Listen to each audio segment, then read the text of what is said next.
Good day. My name is Stanley Tromp, not Trump, a journalist and longtime Unitarian member. Thank you for coming out here to the Vancouver Unitarians Sanctuary on this beautiful spring day, and all the folks watching at home from our live on-stream service. We acknowledge that we are situated on the unceded territories of the Musqueam, Squamish, and Tsleil-Waututh nations. We are here today to discuss the fate of the Vancouver Parks Board. Our guest is Board Chair Brennan Bastyovanszky.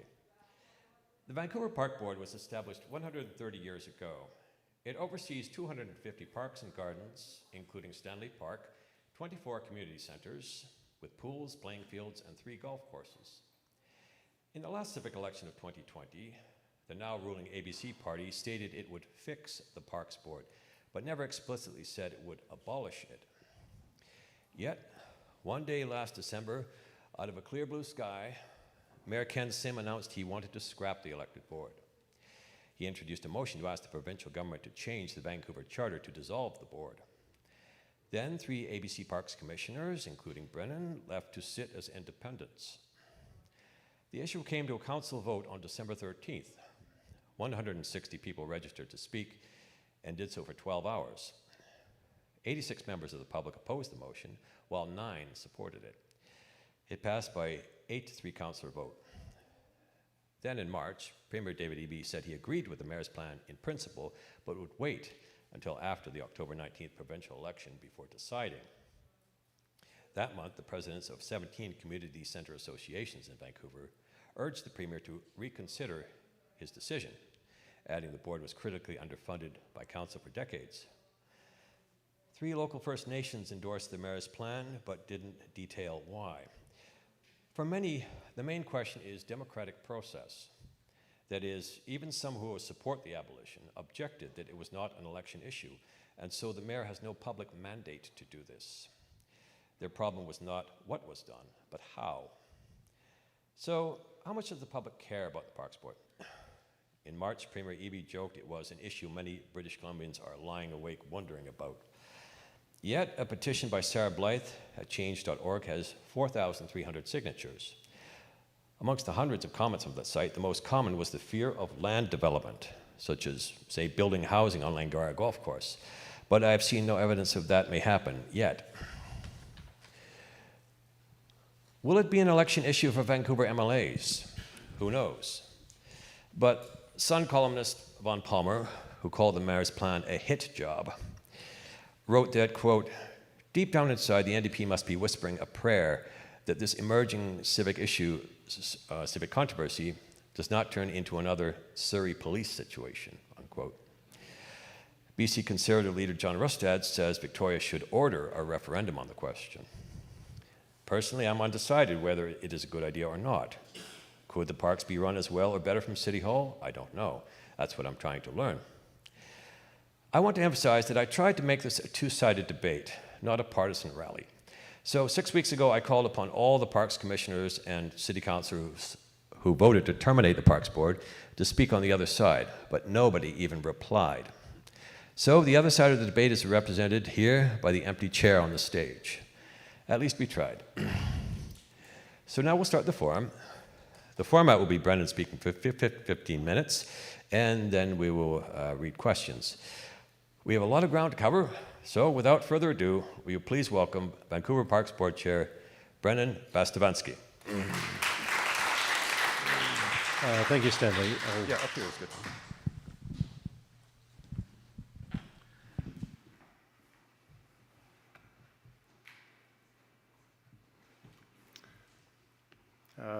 Wonderful. Thank you for that introduction. So my name is Brennan Bastyovanszky. I'm the chair of the Park Board. I'm here as the chair, but I also represent the majority on the board. And we, the majority, disagree with the mayor in terms of whether or not the Park Board should exist. Right? I'm also here as a rugby player, a cyclist, a tennis player, a dog owner, a swimmer. I'm here because I love our parks. And as a survivor of abuse, I know firsthand the importance of how parks and recreation bring the community together. I found healing and connection through rugby playing at the park. And I wanted to be a commissioner to create safe space in sports for queer youth and marginalized communities, and to see improvements in our sports fields. Today, I'll help provide some clarity on the role of the elected park board, the issues at stake, and a path forward. The first part is about what's at stake about parks and recreation, and the second part is about democracy and the process being followed. So I'll start by pointing out that it is a one-sided debate today. This is a little bit of how the mayor and council have been silent on this issue. They've thrown out statements but not bothered to engage the public. The other point I'll start out with is that the wrong questions are actually being asked about the park board and its existence. Fundamentally, what people in Vancouver want are better delivery of parks and recreation services. So we need to understand what parts are people feeling let down by, and how do we improve them? What changes need to be made to improve parks and recreation in Vancouver? What will strengthen protection for our green spaces and public access? What funding model would have prevented our crumbling infrastructure? These are the correct questions. Like, how do we fix it? What areas can we improve on? And ultimately, when it comes down to parks and public access, the question is about trust. And so for 135 years, the Park Board has had the sole function to provide, preserve, and advocate for parks and recreation services to benefit all people, the communities, and the environment. And its long-term vision built a network of over 230 parks, large public recreation system of community centers, pools, rinks, fitness centers, golf courses, street trees, marinas, playing fields, and more. And no city anywhere has that. And that's because of the Park Board. It took the Park Board as an example. It took the Park Board 70 years to acquire the land in English Bay, to convert to park purposes, and an equally ambitious time frame to create the seawall, the longest public access coastline in North America. The elected Park Board and the rights given to it by the Vancouver Charter is what protects our parks. The mayor is trying to remove these protections and has offered no upside and no plan to improve anything in parks and recreation. Park Board's sole mandate is parks. Council has many competing priorities, and parks will simply drop to the bottom of their list if they're the ones that make decision on it. Whereas Park Board would continue to focus solely on protecting our parks and recreation. It should also be considered how this current Park Board is performing, as the issues pointed out by the mayor are from the previous board and previous decisions. This term has already seen the largest investment in new and renewal outdoor sports amenities in decades. This term, we have line of sight to approve 6 lit turf fields, which would be an increase of 50% in our current capacity, including renewals at John Henry Park, Van Tech, and Kerrisdale Point Grey, new lights at Hillcrest and Kitsilano turf fields, Tisdale Park irrigated grass field, and the city's first A-grade track and field facility at Killarney. Operationally, every A and B grade sports field have been maintained each year since we were elected, and each of these initiatives has been fully funded by the Park Board. Park development with new and renewal parks approved or in progress include General Brock, Gibby's Field, Main and 7th Park, Tatlow and Volunteer Daylighting, and Kinross South Park, including new dog parks, Heather Park, Emery Barnes, Granville, and Cooper's Park. The groundbreaking at Marpole, Oak Ridge Community Centre, and the repair of the Stanley Park train, and even playoffs in the park are all Park Board achievements done this term by this board. The elected board has even lifted moratoriums on turf fields, on new special events, and we approved the Outdoor Comedy Festival in Stanley Park, which is roaring good fun, and lifted the moratorium on investing in our golf courses. So we've committed to protect them as important outdoor recreation spaces, recognizing their significant contribution to ecological diversity and as an important revenue source that helps ensure our parks and recreation remain accessible across the system. There have been no new encampments, and even the way Crab Park was managed involved coordination with the province, Vancouver Coastal Health, police, fire, city, Ministry of Housing, along with local non-for-profits, and the community. And the Park Board committed to finding housing for those sheltering in parks and creating a safer space for those that still shelter there. And this is in contrast to the way the city made a unilateral move. The mayor and council voted to remove Hastings in quite a style that I would not call full of compassion. The Auditor General.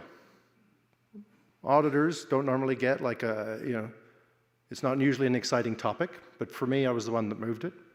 But they were brought in as an independent agency that reviews how each department of the city operates and offers recommendations for improvements.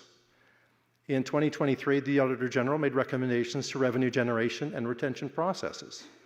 This allows the Park Board to more effectively price its fees and to retain much-needed capital for repairs and upgrades. These innovations from the Park Board from this term allowed it to save the Canadians baseball team by having a mechanism to upgrade the facilities without a tax increase. Yeah, isn't like, auditing and financial stuff doesn't usually get an applause, but when you save a sports team, it's worth it.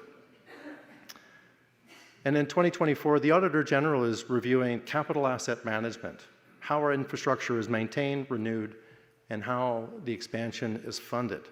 So this is the kind of transparency that the people in Vancouver actually want to see and why we were elected. What specific nuts and bolts need to be tightened and turned and oiled and cleaned? That's the level of detail. You need to be able to crunch the numbers. And we do need a new funding model that appropriately funds Park Board for its increase in capital and operation needs. The core of the issue that's plaguing Vancouver is fundamentally about the Park Board being underfunded by City Council. As an example, there is a need for washrooms across the city, but that request for funding from the Park Board has been perpetually ignored by City Council for decades. The mayor's offers no new funding mechanism and no increase for funding in parks. In fact, they had an 18% increase in taxes, and none of it went towards parks. So when someone tells you or shows you who they are, believe them. We have world-class parks because of the Park Board. We have failing assets and crumbling infrastructure because the city cut the Park Board budget. But the Park Board is still making it work. In contrast, when we talk about trust, the mayor ran on keeping the Park Board. And this move to abolish the Park Board, he does not have a mandate to abolish it. He promised me, when I ran for his party, that we'd be given the whole term to fix it, to find the areas that we wanted to improve, and to be given time to do it. And he lied to me about that. And I couldn't stay in the party after that. And I'm going to keep my promise. I'm going to use the term to fix the parts of the Park Board that need it. That's why we got elected.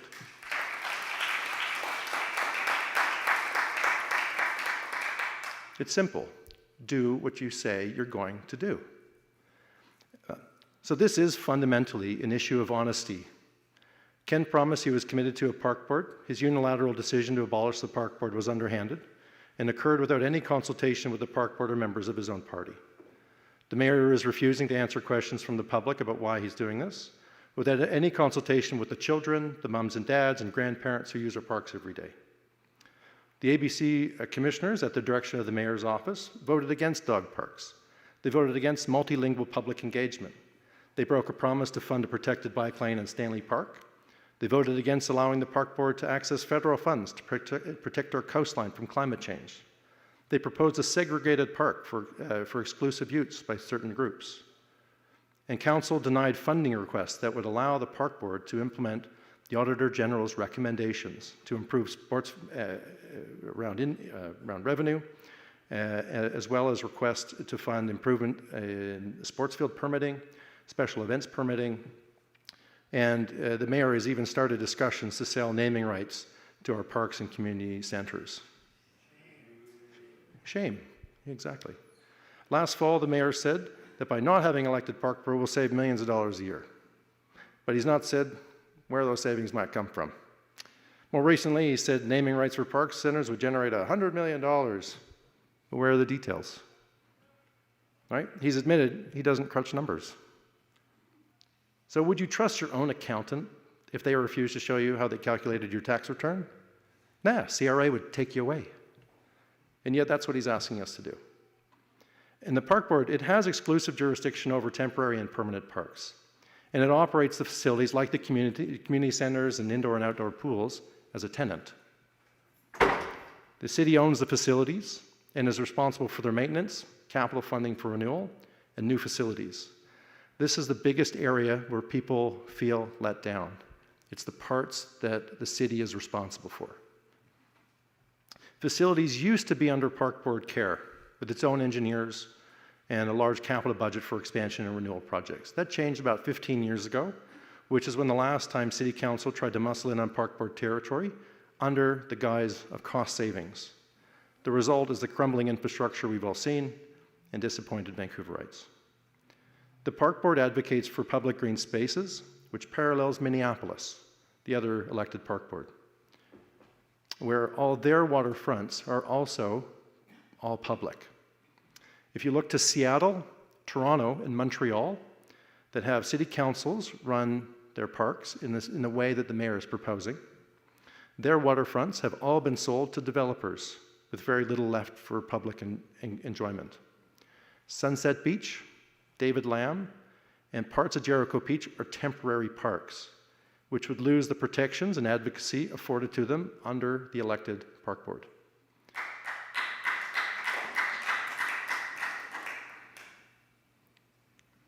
There are also other measures not touched on by the mayor's proposal that weaken protections would put on our green spaces at risk, even without development. This includes the land already purchased for future park purposes. It's held in secret and could be developed, as many of these properties are still zoned residential, and yet it's not clear to the public that this is future park land. So the expansion of new parks would slow or stop. Another is the shadow cast rules that protects our parks from high rises casting shadow on parks. These protections could easily be removed by a council once the elected Park Board is gone, in the same way that they are currently chipping away at our view cones. An elected Park Board also cannot be removed mid-term. There's no mandate for these actions since the majority on council and the Park Board were elected on the platform to retain the Park Board and undertake the audit. The Park Board should be allowed time to implement the auditor's recommendations, and its efforts to fix the Park Board should be funded by the Mayor and City Council as they had originally promised. It goes to keeping our parks world-class, like Queen Elizabeth Park, Stanley Park, Van Dusen, and Bloedel, and remaining a civic leader in partnership with the First Nations. Again, we have world-class parks because of the Park Board. And this elected Park Board has also ensured that city, school, and park work together. We had innovation with new childcare spaces at community centers to better service working parents, and focus on equity with multilingual public engagements for new Canadians in the Sunset neighborhood. And Vancouver has spectacular parks and outdoor pools because that Park Board's been there for over 100 years. And it's been focused on creating and caring for our green spaces that whole time.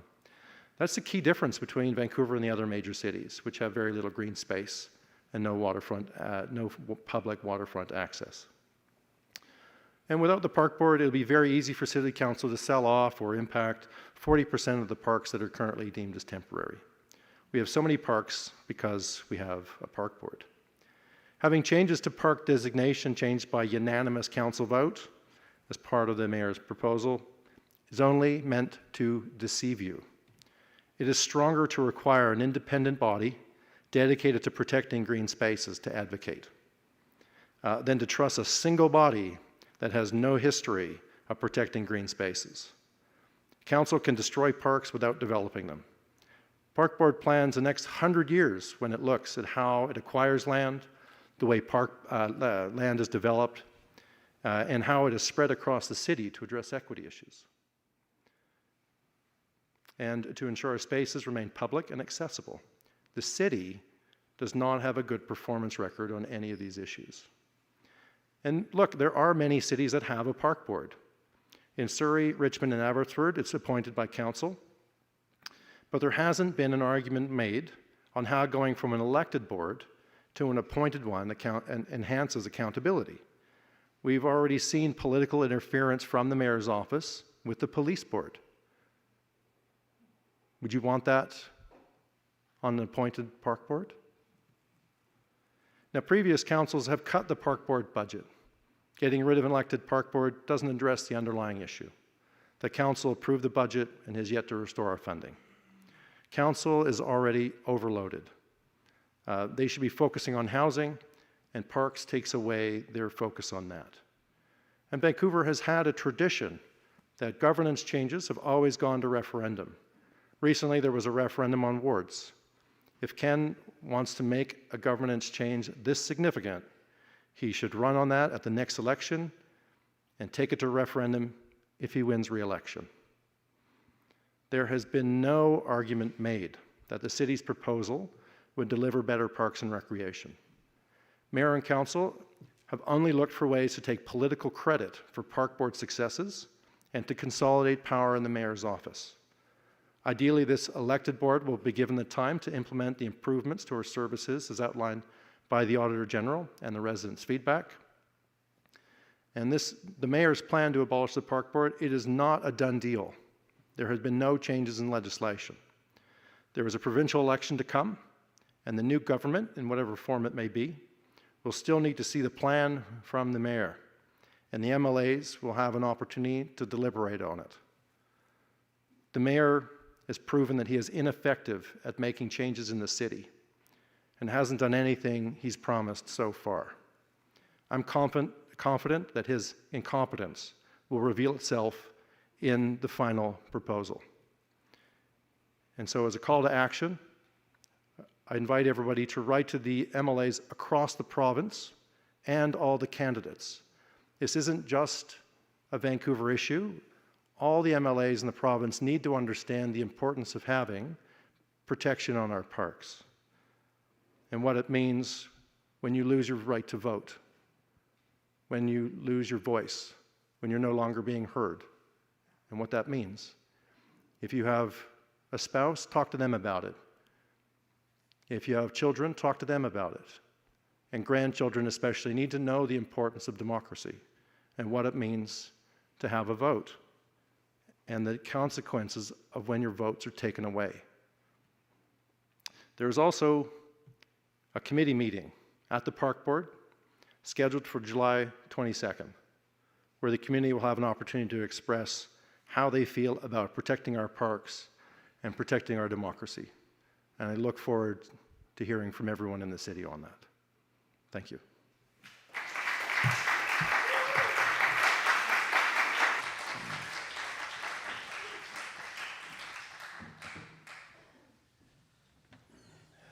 Well, thank you, Brennan, for that. Well, now it's question time. First, can we have a show of hands, please? How many want to keep the Parks Board? Well, you too. And how many want to abolish it? 0. And how many undecided? 1. Okay. Oh, that's the most interesting result. Well, Brent, I have a few questions here. What would happen next? You think not to have a standalone referendum, but a vote on the 2026 civic election ballot would be a better way to go? Again, I think the way, ideally how I would like to see it go is that mayor and council would be transparent when they run. That if they have the intention of abolishing the park board, that any municipal party that supports that would do it openly and run it as part of their campaign. The mayor had 94 points on his plan. He could have added a few more and rounded up to 100, but he chose to leave it off. And so that lack of transparency means that he does not have the mandate to do this. If he has a 95-point plan on his next run, and this is one of them, and people re-elect him, then it should go to referendum. Okay, and you'd abide by the results, of course. Look, the referendum is an absolute minimum for any significant changes in governance. What I think the people of Vancouver also misunderstand or haven't been informed on is that opening up the charter could potentially change the entire governance structure of the city. So not just parks, because depending on the model that they're proposing, if council's overwhelmed and only certain decisions, that means like it could just be delivered by staff, or there'd be no transparency at all. So we need to know what the proposal is first. Yes. I was wondering, what legal powers do you have to stop it? I don't understand that some parks commissioners are seeking a judicial review of the mayor's plan, and I think Parks Legal Counsel report this month. Is that to see if it would violate the Charter of Rights, and how so, you think? So the Park Board is in the process of receiving legal advice. One part is about the Canadian Charter of Rights and Freedoms. So we all voted, and you can't take away our votes. That's never happened in Canadian history. There's never been an elected body that's been dissolved midterm, and there's never been a body that's been dissolved without a mandate. So that would impact on all of our rights in Vancouver, and it would also impinge on the rights of the elected commissioners and their right to associate. We do so as representatives of Vancouver, and taking away those rights is incredibly un-Canadian. Well, the mayor's asking, why should we have elected Parks Board only in Vancouver, but nowhere else in Canada or America, except Minneapolis and Cultus Lake, I suppose? Some say those councils handle their parks just fine, but others say our city council has already too much on its plate and couldn't give parks the attention they need. So what makes Vancouver so unique and special? Well, the nature of our parks and recreation system is it's a lot more complicated than any other city. We have the seawall, we've got Stanley Park, which there's no other city in Canada, a major city, that has a 1,000-acre forest inside its city realm. So there are certain things that are unique about Vancouver. It's the largest coastal city, and so there are unique features that require a lot of attention. Other municipalities, the city councils don't have a priority for ensuring public access or ensuring the environment is taken into consideration. I grew up in a suburb of Toronto, and they don't have very many green spaces, right? Their street trees are sad, right? Like it's a city not known for its parks and gardens. Why would we follow their guidance? And as far as like council being overloaded, I didn't realize they had solved the homeless issue so far. I didn't realize that all the issues around fire and safety were taken care of. I didn't realize that they'd solved the opioid crisis already. Like they have many, many things that they need to prioritize. And to think that it would somehow jump any of those is not being genuine. Yes. All right, and the biggest cause of public fear is that if we lose the Parks Board, what development plans could arise? What new legal rights would council have on that? Is more development the real goal behind this? The other reasons, like cost savings, are just facade. But yet, in his December motion, Part 9, the mayor says Vancouver's parks must be protected and maintained, and any plan to cancel park designations for any green space would have to be approved by a unanimous council vote. Should that ease our fears of land development? No, it's too narrow, for one. So you have a structure that exists already that's lasted for over 135 years. And the mayor has put in no time or effort. There's been no engagement. There's been no evidence shown that the model would last his model or proposed model would last another 135 years. So even if this mayor and council aren't able to develop our parkland, we have to take the long-term view of like what happens over the next 100 years. And having a unanimous council vote, it is a degradation of protections on the parks. Right now, they have a constant pressure to develop, and the reason why the Park Board was set up originally was to have a body that is immune to that pressure. And by eroding the elected Park Board's protection, meaning that the parks are at risk, And if it's not in this term, it'll be in a future one where that gets developed. So you think, for example, the city wanted to build housing on the Langara Golf Course, which in 2012, the Vision Mayor Gregor Robertson tried to do, and the Parks Board opposed, that might succeed? Yeah, there are actually a lot of examples throughout the history where Park Board has stood ground against city's development push. And for the city to shut down the Bloedel Conservatory, as an example, and Park Board stood its ground. And that's because we advocate for the land, we advocate for public access, and we advocate for the environment. And the city's pressures are for development and to bring in revenues. Well, what do you think the cost savings may be if that's a real factor in this decision? Last fall, the mayor said we might save millions of dollars a year, but he's never said exactly what the number might be. His office promised the Vancouver Sun last year it'd share further details in the coming days, then it never did. I sent a Freedom of Information FOI request last April for the cost, then it came back saying we have no records, because it said, quote, our focus is on stream 1 of the transition plan and identifying potential future park designations. Dan Flamano of the Sun wrote the salaries of the Parks Board commissioners total less than 1% of the board's annual budget of $169 million. So what would the savings be, you think? Well, I appreciate that you've answered your own question. But the reality is there's the elected park board, which is the seven commissioners, and I think in total it costs under $200,000 for the elected board. Then there's the staff, and the staff are really the parks department that exists already. And like 15 years ago, they were already operationally integrated with the city.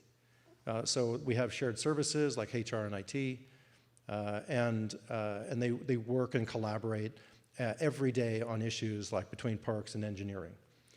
So there is no savings to be had. It's not like there's nothing there to sell other than the land itself and the naming rights for community centers. So the only way that they would be able to get hundreds of millions of dollars out of the park board is by selling assets. So the question is, what would they sell? What would the city be happy selling? Which park or community center would you be fine with letting go of? Which community is fine to put their hand up to be underserved? Which one's going to come forward and volunteer that in order for the mayor's financial mismanagement to be fixed? Yes. Thank you. Well, I have more questions, but I want to give the public a chance. So if you have questions, please raise your hands and state if you're a Vancouver resident, which neighborhood you come from, and be concise in the question to allow more people to speak. Oh, no questions yet? Oh, we have one. John? Yes. If you can speak up. Sorry, we don't mic. I'm from U.S. Minister, so I'm not a Vancouver resident, but one thing I'm sort of curious about, the mayor says that they're going to have unanimous vote for changing park designations or whatever that was. What's going to stop him from changing his mind later? And generally it's legally embedded, so he could probably say, oh, I changed my mind, we need a majority vote. Couldn't that just happen very easily and he could not follow through on his word? Yep, so the question is whether or not the unanimous vote that the mayor is proposing, could it be changed later? And the answer is you're correct. Even some of the wording that's in there about needing to go to referendum for a change in like permanent designation is not a requirement. They're not making it rock solid. They're using specific language that allows them to have a judgment call. Even the original wording of the mayor's motion was, it's at the mayor's discretion, which the council later changes to council's discretion, realizing that, having all that power with one person is too much. But he revealed his hand. Thank you. I have a question. Could you have name and neighborhood, please? Yeah, thank you.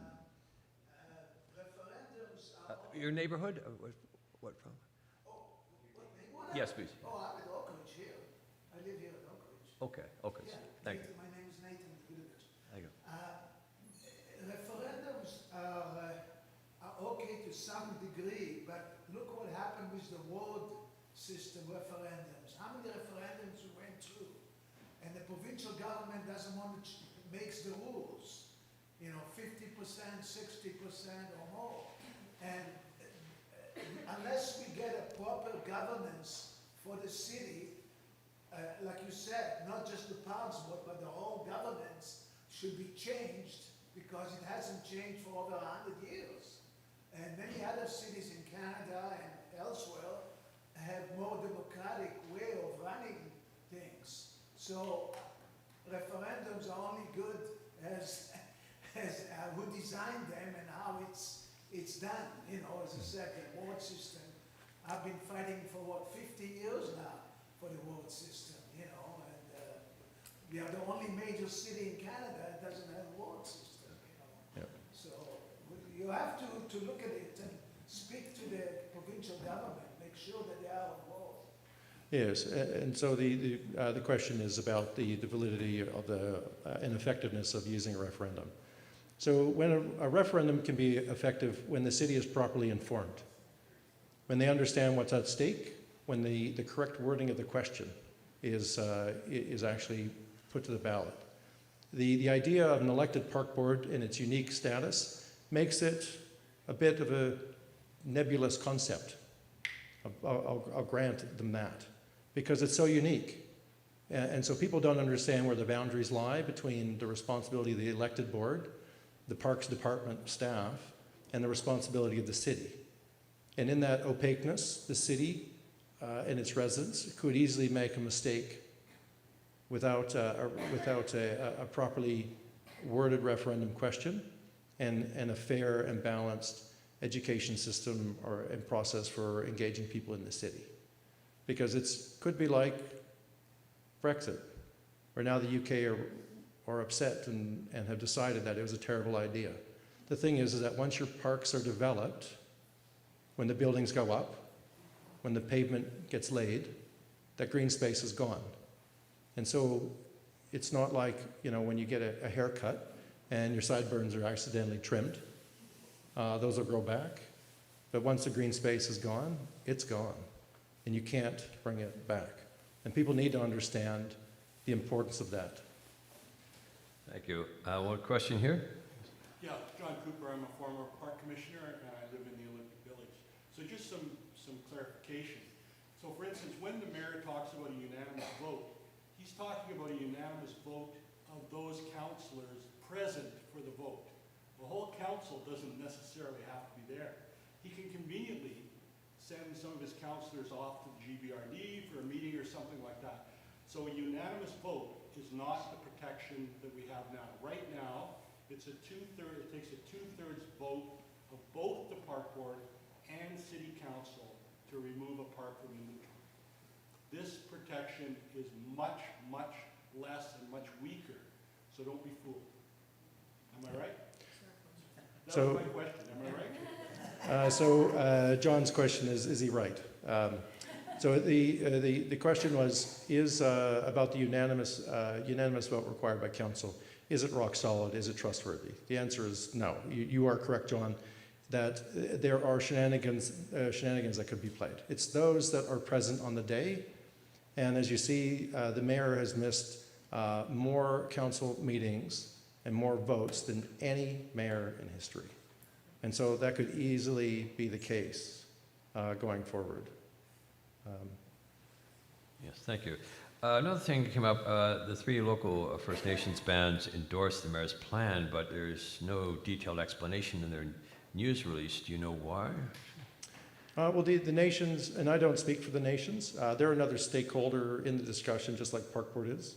And so they deserve a space at the table for the discussion. But they've agreed, as I understand it, they have agreed to a process. So as a stakeholder, they've been invited to join in, and they've been offered to have their input into that discussion. I'm not privy to those discussions, though.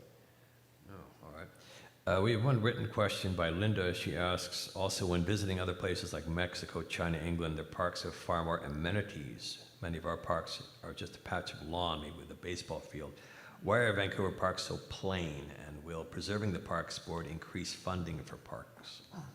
It is a fundamental issue in the city that the Park Board is underfunded. So we've put in requests for things like facilities and amenities like bathrooms across the city for decades, and they've been ignored by City Council. So if we had more money, we would build more facilities, amenities, and we'd build more community centers, and we'd be able to do it faster. The thing is, the city council controls the purse strings for that. And then despite the park board's requests for funds, they've been denied for decades. What today are the biggest points of disagreement between the mayor and the Parks Board, the sharpest conflicts over what topics? The mayor wants to be able to, from my experience, being a part of his party, is that the mayor wants to be able to direct funding to neighborhoods that support him. And to do things that those that are close to the mayor and that are helping him fundraising, that he's able to return the favors. That's what I've seen firsthand. And the park board has strategies and guidelines and protocols that we follow that show how to protect the environment, how to make decisions that are equitable, and then ensure public access. And that's what the commissioners are meant to do, is to honor that tradition and to look at it through that lens. What's the best way to best serve the public as a whole? And if the mayor wants to put money towards exclusive use parks in specific neighborhoods for specific groups that are close to him, that goes against the values of the park board. Okay. Well, this issue came up just last week. The mayor wants to grant corporate naming rights on parks properties. He said this could raise $100 million a year and lead to a drop in property taxes, and that hospitals and universities and so on do it already. So why do you oppose that? Well, first off, if you donate a hospital, that's a lot of money. That by itself would be like $100 million. If we look at the naming rights that are in the current traditions within the Park Board, Van Dusen, well, that was a 55-acre donation where Mr. Van Dusen ended up donating a third of the cost to acquire that land. That's a pretty high bar. So in today's value, how much would 55 acres be worth? Like quite a lot. So that's the bar. If somebody wants to donate $75 million or a parcel of land, perhaps there's some people in one Shaughnessy that would like to make contributions of their property. Well, if they donate their house and their acreage there, they could have the name on the park. But if it's just like taking, what was the C-Bus meme the other day? Pornhub Park? I don't necessarily know that we should really be supportive of that. Okay, and a big issue here on the question of the homeless in parks. If the elected Parks Board was gone, how do you think the city would handle that issue differently? Well, we saw how they handled it differently. They prevented media from coming in. They knew firsthand and ahead of time that they wouldn't have housing for the people on Hastings Street, and they swept it anyway. The Park Board had a different approach because the elected board gave directions that it should be done in a compassionate way, that we should find them housing, that we should do it as a multi-agency approach, that we should do it so we could improve the living conditions that were down there. I spent time walking through the downtown east side, going to Crab Park and Oppenheimer firsthand, and I saw the conditions.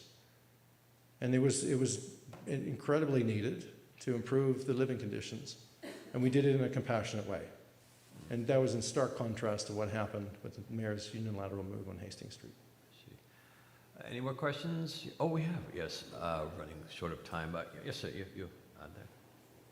Yeah. Your name and neighborhood? Mount Pleasant. Yeah, just to start off with, I just heard on the news on the way here that the city is going to announce how Indigenous nations are going to collaborate with city decision making. So let's see what that happens tomorrow. My question is a couple of things. Is first of all, like the whole idea of having a park board was a decision made to protect parks in the city and Stanley Park and so on. So what, I mean, isn't that, how is it possible to change that? And then you'll return somehow? I know you're doing a legal action, so I don't know if that could be, any government can do that. Isn't it protected, essentially? And the other question I have is that, I noticed during referendum or questions during elections, can the park board not put a referendum question on the ballot, such as like whales in captivity and other things that have been issued in the past? Could that not happen as a possibility? Thank you. The question is about, I guess, how would you disband a park board? So by the province's own admission, there is no process to dissolve the park board. When it was originally created, there was never any intention that it would ever be dissolved. So the province actually doesn't have a pathway forward. The mayor doesn't have a pathway forward. The path that the initial first couple of steps is for the mayor to put together a plan and to engage and get support from the nations, the unions, and account for how it's going to manage all the assets. And we haven't seen anything yet. So until that plan's complete, like it can't move forward, even when it's released, it should be done publicly, and we should have public debates. Hopefully the mayor will show up in future public debates to be able to discuss that. Yes, the blue. Thank you. My name is David Eby, resident of Kisla. My question is about temporary parks, permanent parks. So I understand a large number of parks have never been put on the certificate of title. That's my basic understanding. Is that because the land is owned by the city of Vancouver as opposed to the Parks Board? And the second part of that question is, if you have that responsibility, do you have the ability to put those temporary parks into a public trust to protect them from the city? Thank you for the question.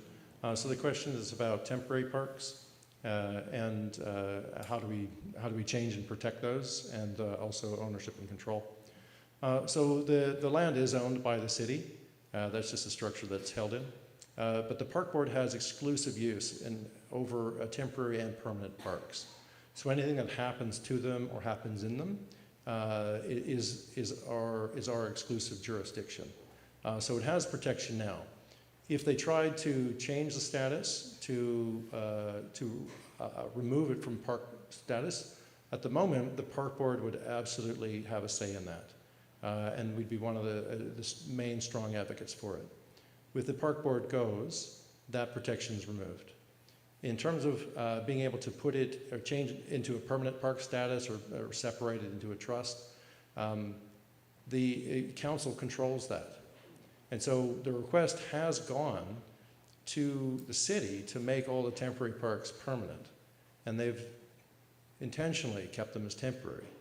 But why would you keep the parks temporary and in a status that could be changed in future? Why would you resist making something rock solid and permanent for the next 100 years if you didn't have intentions of changing it at some point? Just a quick follow-up. I think one of these essential communications that need to be put out to the public is this very issue, that you have a responsibility, but you don't have the ability to change the outcome. That is a terrible situation to be in. And so if you don't concentrate on that and let the public know, it's just going to be meandering arguments with Yeah. The comment was that, we should let the city know what's at stake. The challenge that we face is that the park board is under-resourced. We share a communications department with the city. They have a lot more control over the public voice. So that's why we do grassroots events like this. And we hope that you'll all be able to share what you learned today with your friends and family, and to get them active and involved in saving your park space.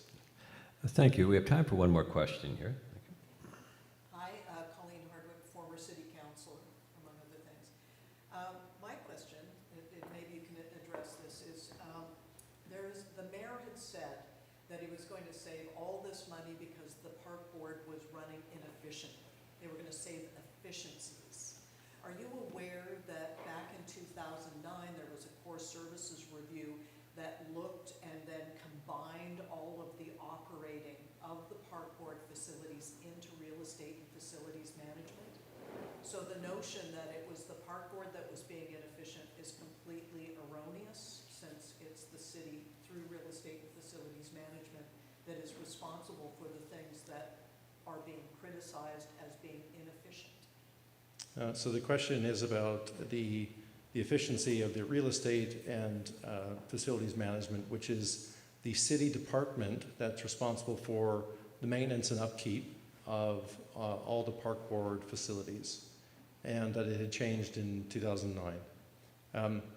So it is largely unknown by the people in Vancouver that the things that they are most upset about when it comes to parks and recreation are actually the responsibility of the city. And that ownership structure changed in 2009, and Real Estate Facilities Management, REFM, is responsible for the maintenance of the aquatic center, the outdoor pools, the indoor pools, the community centers. So when a hand dryer breaks at the community center and it takes several weeks or a month to fix, as some of the community centers have let me know is the case, that's the department that is responsible for that. When Park Board had its own engineers and own ability to do maintenance, the service levels were much, much higher. So efficiency from the city's perspective meant a drop in services. It meant they were happy with the degradation of service and the crumbling infrastructure. That's where they found efficiencies by not fixing it. Okay, thank you. That's our time. But if you still have a lot more time to make your voices known for or against the Parks Board, because the question won't be decided until after the October election, but more likely when the new legislative session starts in Victoria next February. So I have a sense the story is not over yet. Thank you for the Environment and Social Justice Committees of the Vancouver Unitarians for hosting this event. Thanks to our guest Brennan and to our empty chair. And thanks to all of you for coming here today. Perhaps we can all go outside now and enjoy our beautiful parks. Good afternoon.